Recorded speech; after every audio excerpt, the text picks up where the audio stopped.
आगा की अवां खे अहम ख़बर है। क़ौमी असम्बली सेक्रेटरीट वज़ीर आज़म ख़िलाफ़ जमाती बेएतमादी रिथ के ज़ाब्तनि मूजिब करार ॾेई छॾियो आहे। सेक्रेटरीट छंड छाण बाद रिथ स्पीकर खे उमाणे छॾी आहे। स्पीकर खे 22 मार्च खां अॻु इजलास घुराइण जी तजवीज़ ॾिनी वई आहे। तव्हांखे आगा की पिया अहम ख़बर है। क़ौमी असम्बली सेक्रेटरीट वज़ीर आज़म ख़िलाफ़ जमाती बेएतमादी रिथ के ज़ाब्तनि मूजिब करार ॾेई छॾियो आहे।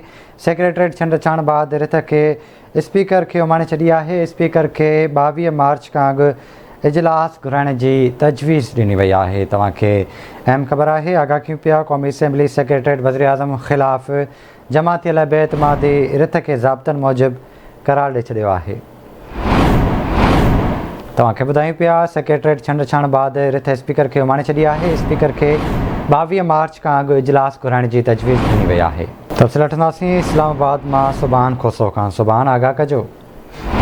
जी बिल्कुल, वज़ीर आज़म इमरान खान जो सीनियर पाकिस्तान तहरीक इंसाफ़ जा अॻवान आहिनि, उन्हनि खे अॼु उन्हनि जो अहम इजलास बनी गाला में तलब कयो आहे। उन इजलास जो मक़सदु इहो आहे त जेका तहरीक अदम एतमाद जमा थी आहे उन बाबति अॼु हतमी जेको आहे त फ़ैसिलो कयो वेंदो।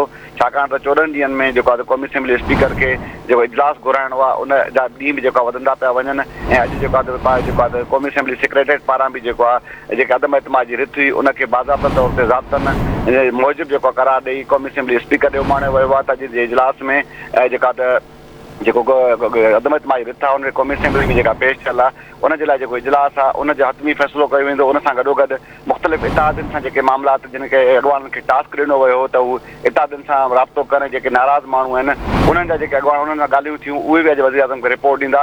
अॼु जेको इहो अहम इजलास आहे इहो वज़ीर आज़म जी सदारत में थींदो ऐं उन में इहो फ़ैसिलो कयो वेंदो त क़ौमी असम्बली जो इजलास कॾहिं तलब कयो वञे ऐं वज़ीर आज़म अॼु जेको आहे त उन इजलास जी तारीख़ जी मंज़ूरी ॾींदो। जी ठीकु आहे। सुभान वॾी महिरबानी अव्हां जी तफ़सील खां करण लाइ।